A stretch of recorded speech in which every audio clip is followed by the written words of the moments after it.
Hello students, आज हम class 10 का 12th नंबर का जो यूनिट है जिसमें सेक्टर और सेगमेंट आता है, बच्चों को उसमें काफ़ी कन्फ्यूज़न होता है। तो आज आपके सारे कन्फ्यूज़न को दूर कर देते हैं। Let's start. तो देखिए, मैंने यहाँ पर सेक्टर के लिए सबसे पहले लिख चुकी हूँ। उसके पहले मैंने यहाँ पर डेफिनेशन लिखी है। मेरा रूल यही है कि जैसे जैसे डेफिनेशन पढ़ते हुए चलो और वैसे वैसे आपको फिगर ड्रॉ करनी है। आप जितना फिगर ड्रॉ करेंगे उतना ही ज़्यादा आपको क्लियर हो पाएगा। The part of circle, circle लिखा है यानी कि एक सर्कल की हमें ज़रूरत है। तो सबसे पहले हम सर्कल ड्रॉ कर लेते हैं। तो मैंने यहाँ पर एक सर्कल ड्रॉ कर लिया है। अब उससे आगे यहाँ पर क्या लिखा है, तो एनक्लोज्ड बाय 2 रेडियस, यानी कि जो उसका बंद पार्ट है उसमें 2 रेडियस है। तो सबसे पहले हमें यहाँ पर 2 रेडियस बनानी है। सेंटर ओ ले लिया है, ओ से लेके मैंने ए तक की एक रेडियस बना ली है और उसके बाद इधर ओ से लेके बी तक की एक रेडियस, 2 रेडियस हो चुकी। इतना कंप्लीट है। एंड करस्पॉन्डिंग आर्क, आर्क हम किसे कहेंगे, जहाँ हम परिकर वगैरह से हम लगाते हैं ना, जिससे ये बाउंड्री बन रही है, जैसे है ना ये बन रही है ना बाउंड्री, उसे हम कहेंगे आर्क। ओके, तो ये नीचे भी एक आर्क है और ऊपर भी एक आर्क है। अब इसमें भी 2 तरीके के आपको पार्ट नज़र आ रहे हैं। जो बड़ा वाला पार्ट होगा इसके अंदर, जो 2 बड़ा वाले पार्ट हैं वो इसमें कहलाएंगे मेजर सेक्टर। क्यों मेज़र क्यों कहलाएगा, क्योंकि जो बड़ा होता है उसे हम नॉर्मली मेज़र कहते हैं, यानी कि ज़्यादा कहते हैं। तो जो बड़ा पार्ट होगा वो मेज़र सेक्टर कहलाएगा और जो छोटा वाला पार्ट होगा वो माइनर सेक्टर कहलाएगा। आप जब भी एग्जाम्पल में आपको सिर्फ सेक्टर की बात की हो तो आपको समझना है माइनर सेक्टर के बारे में आपसे बात की जा रही है।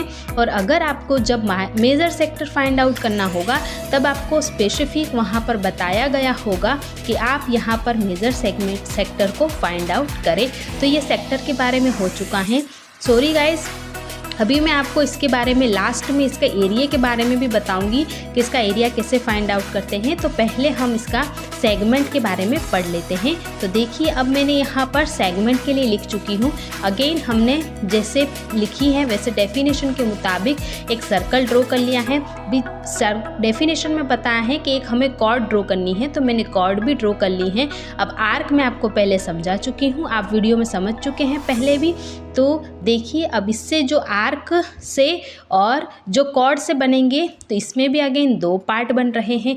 जो बड़ा होगा वो मेजर कहलाएगा, यानी कि वो मेजर सेगमेंट कहलाएगा, और जो छोटा वाला पार्ट होगा वो माइनर सेगमेंट कहलाएगा। तो देखिए, यहाँ पर जो सेगमेंट बनेगा वो कॉर्ड और आर्क से बनता है और जो सेक्टर बनता है वो रेडियस से और आर्क से बनता है। ओके, तो चलिए अब इसका हम एरिया देख लेते हैं। तो उसके लिए मैंने यहाँ पर एक ट्राइंगल ड्रॉ कर लिया है सेंटर लेते हुए, और सेंटर पे मैंने थीटा एंगल ले लिया है। अब इसका एरिया फाइंड आउट करने के लिए आप देख सकते हैं कि जो नीचे वाला पार्ट है, अगर आपको बीच में से अगर कॉर्ड निकाल दे तो वो सेक्टर बन जाता है। यानी कि जो सेगमेंट का एरिया होगा उसको हम अगर सेक्टर के एरिया से सब्सट्रैक्ट कर लेंगे ट्राइंगल्स को, तो उसमें बन जाएगा हमारा सेगमेंट का एरिया। तो एरिया इज इक्वल टू, अब थीटा है, क्यों नीचे 360 लिखा है, क्योंकि सर्कल है, रोटेशन उसका 360 होगा, और सर्कल का एरिया क्या होता है हमारा पाई आर स्क्वायर हो जाता है। ओके, और अब बीच में अभी हमारे पास एक तो ट्राइंगल भी है, तो उस ट्राइंगल को हम क्या करेंगे, सब्सट्रैक्ट कर लेते हैं। अभी तक का जो ये फर्स्ट पार्ट बना है हमारा, वो हमारा सेक्टर का एरिया है, और जब अगर हम माइनस एरिया ऑफ ट्राइंगल कर देते हैं तो ये पूरा एरिया बन जाएगा हमारा सेगमेंट का एरिया। यानी कि अगर आपको सेगमेंट का एरिया चाहिए तो आपको सेक्टर के एरिया के अंदर से सब्सट्रैक्ट करना होगा। आई होप आप सबको ये वीडियो पसंद आया होगा और समझ भी आया होगा।